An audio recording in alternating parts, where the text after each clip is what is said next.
I just want to say that Marina Mabrey is a bum. So Marina Mabrey has responded. The best way to respond is by just laughing about it. I'm going to help with her skill level. It's a skill issue for her. Okay, here's a tighter version that still hits hard. The silence is over and the drama is real. Jacy Sheldon and Marina Mabrey finally spoke out after their suspension on June 18, 2025. Marina clapped back on Instagram, calling people delusional, while Sheldon stayed weirdly quiet. Now fans are dying to know what she's planning. This whole thing blew up and put the WNBA in the hot seat like never before. June 18th is now a day nobody in the league will forget. What was supposed to be a big game between Connecticut Sun and Indiana Fever turned wild fast by the third quarter. It wasn't even about basketball anymore. It was pure chaos, and fans couldn't believe what they were seeing. This is what players need to realize. All kicked off when Jacy Sheldon took things way too far with Caitlin Clark during defense. She literally poked Clark right in the eye, and this wasn't just some tiny tap. It was so bad, it made everyone watching cringe. Clark, who never stays quiet about anything, instantly shoved Sheldon like, girl, are you serious right now? And then in the third quarter, Sheldon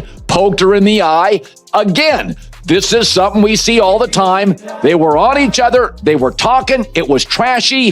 The superstar like MJ, unstoppable. And just when you thought it couldn't get any crazier, here comes Marina Mabrey. If that eye poke drama wasn't wild enough, she took it way over the top during a dead ball moment when things were supposed to chill down. Mabrey rushed at Clark out of nowhere and slammed her hard. We're not talking a little push. This was a full-on body hit that knocked Clark flat on the court like jaws dropped. The whole arena felt that one. Fracas occurred in the fourth quarter, which was, it took, the referees like 10 minutes to decide what to do. They ended up ejecting a bunch of players. This is the reason why we haven't seen Caitlin at 100%. We haven't seen her as quick as we saw her last season. The whole crowd went dead silent for a second, then just exploded in pure shock. Caitlin Clark barely said a word after the game, just a few quiet lines, and that was it. Even the commentators were speechless, and the refs were running around trying to get control like it was chaos tech. Fouls started dropping left and right like confetti, but it was already too late. This wasn't a basketball game anymore. It turned into a full-on war zone, and right in the middle of it all was Caitlin Clark. I just want to say that Marina Mabrey is a bum,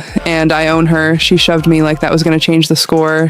Next time, try guarding me instead of throwing tantrums. Right after that, things got real messy, like fast. The refs started handing out texts like they were giving away candy. Clark got one, Mabrey got one, even Tina Charles got slapped with one just for getting caught in the chaos. Sheldon was hit with a flagrant one for that nasty eye poke, but the wild part, Mabrey's full body slam only got a regular technical, and people everywhere were like, hold up, what just happened? This whole thing felt more like a circus than a basketball game. This is the reason why we haven't seen Caitlin at 100%. We haven't seen her as quick as we saw her last season. The drama didn't cool off after the game. It straight up exploded, and guess who lit the match? Marina Mabrey, instead of staying quiet like most players do. She grabbed her phone, went live on Instagram with her teammate Sonia Rivers, and went off. She made it crystal clear she wasn't about to let the haters win. And what she said had social media spinning for days like it was all anyone could talk about. So Marina Mabrey has responded to the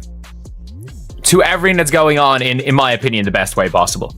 She started with damn if I do, damn if I don't, and from there, it got wild. She came in hot, calling her haters delusional. Even said they needed a psych. No holding back at all. Mabrey made it clear she was standing by Jacy Sheldon, and she wasn't about to say sorry for any of it.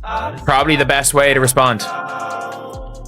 I mean that, like, best way to respond. Mabrey threw gas on an already burning fire with that rant. The internet lit up. Half the fans were like, finally someone's speaking up. And the other half were like, girl, you went too far, but love her or hate her. One thing's for sure, she wasn't biting her tongue for anybody. Right, you're never going to survive in sport, in the world of sport. But while Mabrey was out there making noise, Jacy says Sheldon took a whole different route. She went totally silent, while folks online were dragging her for playing dirty and demanding she get suspended. She didn't say a single thing. No post, no live, no response, just silence, like she disappeared or laughing about it.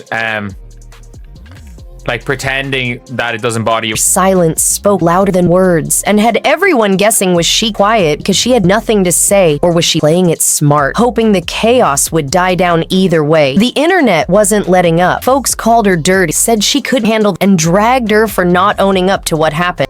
You're never going to survive. You're never going to survive in sport, in the world of sport, especially when your sport is relevant now. In the world of sport and social media. While Mabrey's loud clapback kept her right in the spotlight, Sheldon's total silence stirred up its own kind of drama. People couldn't stop wondering what was going through her head. That quietness just added more fuel to the fire, and honestly, the way the two of them handled it so differently made everything even messier. One thing's clear, this story is far from over, and the WNBA is still deep in the middle of all the heat. You are never going to survive if you don't have that type of an attitude. Online chaos hit fast and hard. Social media lit up like wildfire with hashtags like Ban Mabrey and Justice for Clark climbing the charts. Fans were at war, some swearing Clark got attacked for no reason, while others stood by Sheldon and Mabrey, calling it just fierce competition. And as things got nastier, the league's No Space for Hate campaign felt more like a punchline than a promise. Really don't want this to like go to that extreme level where now people are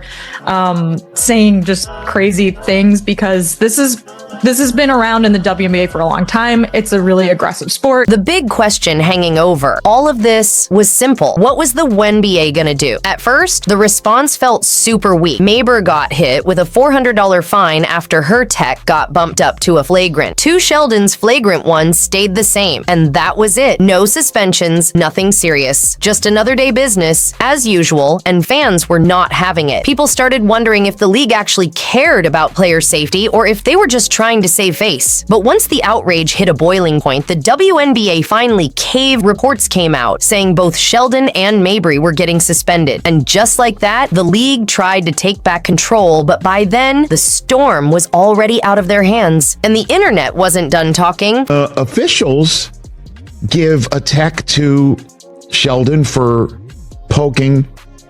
For Caitlin Clark, this wasn't just a game. It was a painful reminder of what fame costs she missed. 2 weeks hurt while the league fumbled its response. They only acted after fans exploded. Mabrey got fined. Sheldon got a flagrant one. No suspensions. No real action. Fans were mad. And the WNBA looked like it was way too slow to protect its biggest star. The NBA has been physical. It's been physical since its inception. Like, these women are ball players, and they play the game like ball players play the game. And that requires, at times, being physical. Sometimes there are moments where you feel like the physicality is unwarranted. While all eyes were locked on the big names, Sophie Cunningham was out there making quiet moves. She wasn't gonna just stand around while her teammate got dragged. She jumped in during the chaos and went full Draymond Green mode, backing up Clark. It wasn't loud or dramatic, but it got the job done.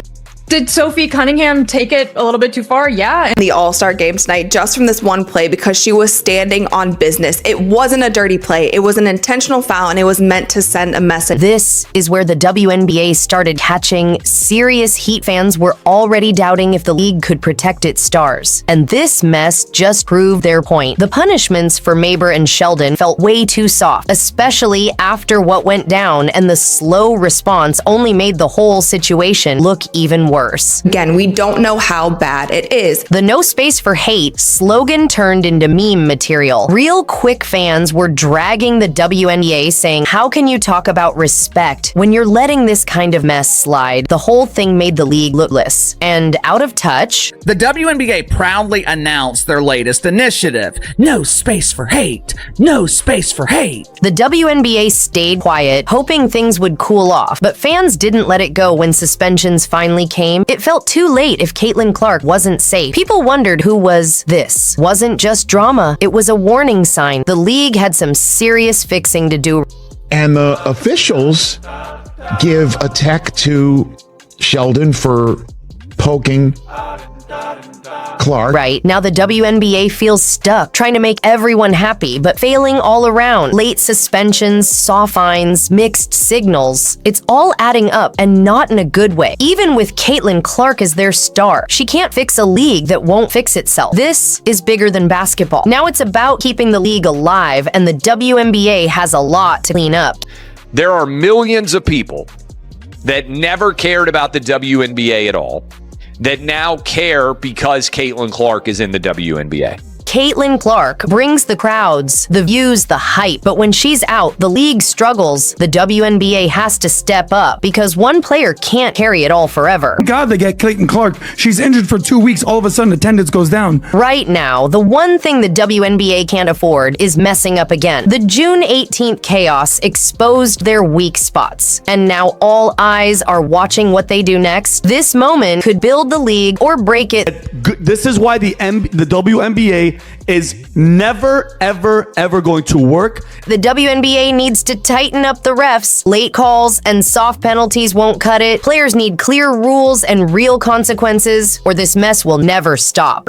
It's like the WNBA is afraid to be profitable. If they start making money, maybe the NBA would force them to operate as a separate entity. The WNBA can't rely only on Clark. She's a star, but they need more faces in the spotlight. Players like A'ja Wilson and Sabrina Ionescu can help carry the two. She has surpassed everybody in the amount of time that she has played in the WNBA. She fills up every arena in every town that she goes to. Teams have to go to bigger arenas. Clark's a fighter, and this could be her moment to rise. The WNBA has a choice: grow stronger or fall apart. Let us know what you think and tap subscribe for more WNBA drama coming your way.